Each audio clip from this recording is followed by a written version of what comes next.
అందరికీ నమస్కారం. కన్యా రాశి వారికి ఆగస్టు నెలలో ఆరోగ్యం, విద్య, ఉద్యోగం, ఆర్థిక స్థితి, కుటుంబం మరియు వ్యాపారానికి సంబంధించిన గోచార ఫలితాల గురించి మనం ఈ వీడియోలో తెలుసుకుందాము. అంతకన్నా ముందు ఈ వీడియోకి లైక్ చేసి కామెంట్ చేయండి. గోచార ఫలితాలు సూటిగా చెప్తాను, సుత్తి లేకుండా. కన్యా రాశి వారికి ఈ ఆగస్టు మీకు మిశ్రమ ఫలితాలు అయితే ఉన్నాయి. నెల ప్రారంభంలో మీరు ఆర్థిక ప్రయోజనాలు పొందుతారు. పెండింగ్లో ఉన్న అన్ని పనులను పూర్తి చేస్తారు. మీ ధైర్యం, ఆత్మవిశ్వాసం పెరుగుతుంది. ఎక్కువ ఖర్చులు ఉంటాయి. సవాళ్ళను అధిగమించడానికి తీవ్రంగా ప్రయత్నించండి. మీ కెరియర్ గురించి మాట్లాడినట్లయితే ఉద్యోగ పరిస్థితి గణనీయంగా మెరుగుపడుతుంది. వ్యాపార కార్యకలాపాల కోసం వివిధ ప్రాంతాల చుట్టూ తిరుగుతూ ఉంటారు. ఉద్యోగరీత్యా ఇతర ప్రాంతాలకు వెళ్ళే అవకాశాలు కూడా ఉన్నాయి. పనిలో ప్రయోజనాల కోసం మీరు విదేశాలకు వెళ్ళవలసి ఉంటుంది. ఉద్యోగరీత్యా ఒక నగరం నుండి మరొక నగరానికి కూడా మారవచ్చు, ట్రాన్స్ఫర్ అవ్వచ్చు. చాలా ప్రయాణాలు చేసే అవకాశం కూడా ఉంది. వ్యాపారాల్లో ఉన్నవారికి ఈ నెల అనుకూలంగా అయితే ఉంటుంది. అలాగే కొత్త సంబంధాలను ఏర్పరచుకోవటం వ్యాపారాలకు ప్రయోజనం చేకూరుతుంది. దూర ప్రయాణాల నుండి కూడా ప్రయోజనం పొందుతారు. మీ వ్యాపార భాగస్వాములపై గుడ్డిగా నమ్మకం ఉంచకండి మీరు, ఎందుకంటే వారు తొందరపడి తీసుకునే తప్పుడు నిర్ణయాలు మీది వ్యాపార సమస్యలకు దారితీస్తాయి. ప్రేమ సంబంధాలకు ఈ నెల కఠినంగా ఉంటుంది. అయినప్పటికీ బృహస్పతి అనుగ్రహం మీ సంబంధంలో కొనసాగింపు కలిగిస్తుంది. జీవిత భాగస్వామితో మంచి సమయాన్ని అయితే గడపడం ద్వారా మొత్తం సంబంధాన్ని మెరుగుపరుచుకుంటారు. కఠినమైన సవాళ్ళను ఎదుర్కొని విద్యార్థులు సరైన విజయాన్ని సాధించగలుగుతారు. మీ ఆరోగ్యంపై శ్రద్ధ వహించండి.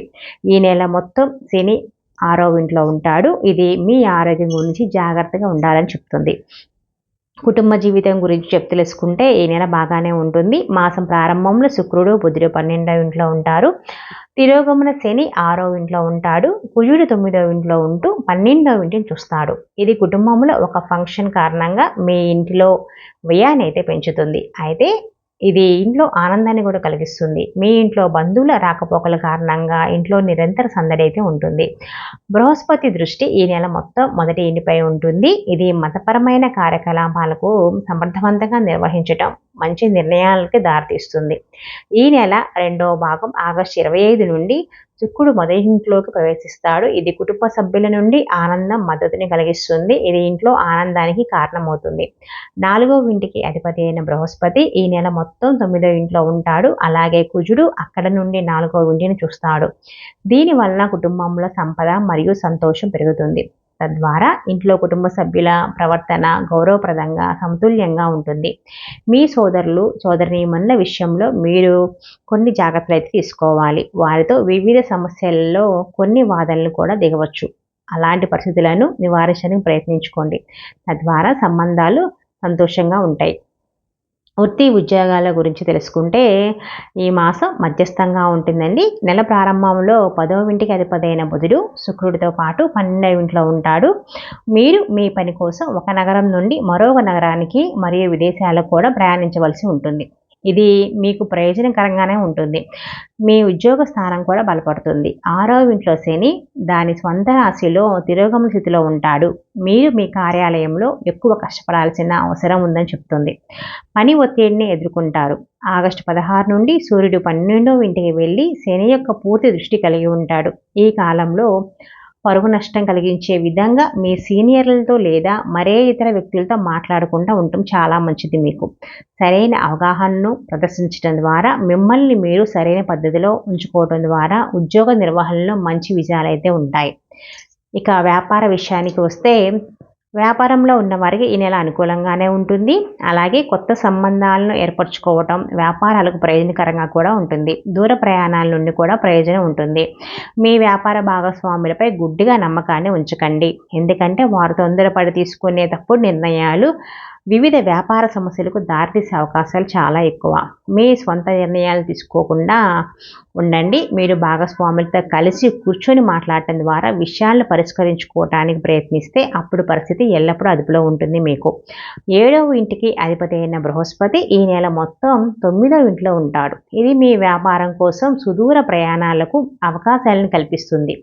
ఈ పర్యటన వల్ల కీర్తి పెరుగుతుంది. మీకు మీ వ్యాపారం కూడా అభివృద్ధి చెందుతుంది. అలాగే మీ వ్యాపారం కోసం కొన్ని కీలకమైన నిర్ణయాలు తీసుకోవటం వ్యాపార అవసరాల కోసం కొత్త వ్యక్తులను నియమించడంలో సహాయపడుతుంది. ఇక ఆర్థిక విషయానికి వస్తే నెల ప్రారంభంలో సూర్యుడు 11వ ఇంట్లో ఉంటాడు. దీని కారణంగా ఆర్థిక పరిస్థితిలో మెరుగుదల ఉంటుంది. తద్వారా మీ ఆర్థిక స్థితి బలోపేతమవుతుంది. అయితే 12వ ఇంట్లో బుధుడు శుక్రుడు స్థితి చెంది ఉండటం వలన శుభమూలక ఖర్చులైతే ఉంటాయి. అది మీకు ఆందోళన కలిగించే విషయం. మీరు ఖర్చులను అదుపులో ఉంచుకోవటం గురించి ఆలోచిస్తారు. ఖర్చులను అదుపులో ఉంచుకోవటానికి మీరు సరైన ప్రయత్నం కూడా చేస్తారు. బృహస్పతి అనుగ్రహంతో మీ పరిస్థితి కూడా మెరుగుపడుతుంది. అలాగే ఈ నెల ద్వితీయార్థంలో ఆగస్టు 16న సూర్యుడు 12వ రాశిలో ప్రవేశించడం వల్ల విదేశాలకు వెళ్ళే అవకాశాలు ఉన్నాయి. కానీ మీ ఆర్థిక పరిస్థితి స్థిరంగా ఉంటుంది. కుటుంబానికి పెద్ద ఆస్తి లాభం వచ్చే అవకాశం అయితే ఉంది. సమయం ఏమాత్రం అనుకూలంగా లేనందున స్టాక్ మార్కెట్లో పెట్టుబడులు పెట్టడానికి కొంతకాలం వేచి ఉండండి. వ్యాపారాల ద్వారా మీరు ఆర్థిక లాభాలను పొందుతారు. మీ తండ్రి నుంచి ఆర్థిక సహాయం కూడా మీరు పొందుతారు. ఇక ఆరోగ్య విషయానికి వస్తే ఆరోగ్యపరంగా చాలా శ్రద్ధ అయితే వహించాలి. రాశి అధిపతి బుధుడు ఈ నెల ప్రారంభంలో 12వ ఇంట్లో ఉంటాడు. తిరోగమన శని కూడా 6వ ఇంట్లో కూర్చొని బుధుడిపై కూడా దృష్టి పెడతాడు. ఈ నెల ప్రారంభం నుండి కుజుడు 9వ ఇంట్లో ఉంటూ బుధుడిని చూస్తాడు. ఈ నెల ప్రారంభంలో ఆరోగ్యం బలహీనంగా ఉండవచ్చు. మీరు మీ ఆరోగ్యం పట్ల సరైన శ్రద్ధ అయితే వహించాలి. మీరు చిన్న ఇబ్బందులను ఎదుర్కొంటారు. అది పెద్దగా మారకుండా వెంటనే చికిత్స చేయించుకోండి. ఆగస్టు 22 నుండి బుధుడు తిరోగమన స్థితిలో కర్కాటక రాశిలోకి వెళ్ళిపోతాడు. తద్వారా సంపూర్ణ ఆరోగ్యం ఉంటుంది మీకు. ఆగస్టు 26 నుండి సూర్యుడు ఆరోగ్యకారకుడు 12వ ఇంటికి వెళ్తాడు మరియు శని దృష్టి ప్రభావంలో ఉంటాడు. ఇది ఆరోగ్య పరిస్థితుల్లో వివిధ రకాల హెచ్చు తగ్గులకు దారితీస్తుంది. నెల మొత్తం ఆరోగ్య సమస్యలపై శ్రద్ధ వహించండి. కంటి సంబంధిత సమస్యలు, కాళ్ళల్లో నొప్పి లేదా గాయాలు అవటం వంటివి ఇతర పరిస్థితుల నుంచి జాగ్రత్త చూసుకోండి. అవి రాకుండా కొంచెం జాగ్రత్త వహించండి.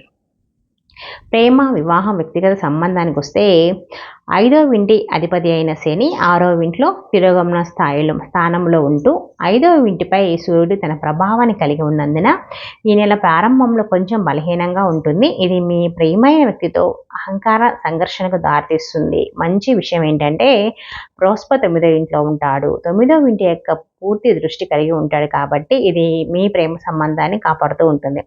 సంబంధాన్ని అందంగా మార్చుకోవడానికి మీ ప్రయత్నాలు చేయండి. ఇతరులతో పరిచయమైన మాటలు మాట్లాడకుండా ఉండేందుకు ప్రయత్నించండి. మీరు నిజం మాట్లాడినప్పటికీ వ్యక్తులు నిజం కంటే మధురమైన విషయాలను వినడానికి ఇష్టపడతారు. కాబట్టి ఏదైనా నిజమైనప్పటికీ ఎవరూ చెడుగా భావించకుండా దానిని ప్రియమైన రీతిలో చెప్పటం అవసరం. ఇది సంబంధాన్ని చక్కగా ఉంచుతుంది. ఆగస్టు 25న శుక్రుడు మొదటి ఇంట్లో ప్రవేశిస్తాడు. మీ హృదయంలో ప్రేమ విత్తనాలు వికసిస్తాయి. మీ ప్రియమైన వారితో సాన్నిధ్యం పెరుగుతుంది. వివాహిత సంబంధాల గురించి పరిశీలించుకుంటే వివాహితులకు ఈ నెల మొత్తం 7వ ఇంట్లో రాహు ఉండటం వలన సంబంధంలో హెచ్చు తగ్గులైతే ఉంటాయి. మీ జీవిత భాగస్వామి కొంత అజాగ్రత్తను ప్రదర్శిస్తారు. మీ మీద తమను తాము అత్యున్నతంగా భావిస్తారు. వారి సొంత కోరికను అనుసరించడానికి ప్రయత్నిస్తారు. దీని కారణంగా సంబంధంలో సమస్యలు అయితే పెరిగిపోతాయి. బృహస్పతి 9వ ఇంట్లో కూర్చొని మొదటి ఇంటిపై పూర్తి దృష్టి కలిగి ఉంటాడు. దీని కారణంగా కొంచెం ప్రశాంతంగా అయితే ఉంటుంది. సంబంధాన్ని చక్కగా నిర్వహించడానికి సరైన నిర్ణయాలు అయితే తీసుకోండి. తీర్థయాత్ర లేదా సుదూరమైన ప్రదేశాన్ని సందర్శించడం ద్వారా మీ జీవిత భాగస్వామితో మంచి సమయాన్ని గడిపే అవకాశాలు అయితే ఉన్నాయి. ఇది భాగస్వామితో ఉన్న అపార్థాలు సరిదిద్దడానికి కూడా, సంబంధం ప్రేమపూర్వకంగా కొనసాగడానికి కూడా దారితీస్తుంది. వైవాహిక జీవితం కోసం మీ బిజీ షెడ్యూల్ నుంచి కొంత సమయం అయితే కేటాయించండి. కన్యా రాశి వారు పాటించవలసిన నియమాలు ఏంటంటే మీరు దీవెనలు పొందడానికి బోలా శంకర్ని అయితే పూజించండి. శివలింగాష్టకం చదువుకోండి. శివుణ్ణి పూజించండి. అలాగే శుభ ఫలితాలు పొందడానికి చేపలకు ఆహారం వేయండి. శ్రావణ మాసం కాబట్టి సోమవారాలు, మంగళవారాలు, శుక్రవారాలు, శనివారాలు తప్పకుండా ఇంట్లో దీపం పెట్టి బయలుదేరండి.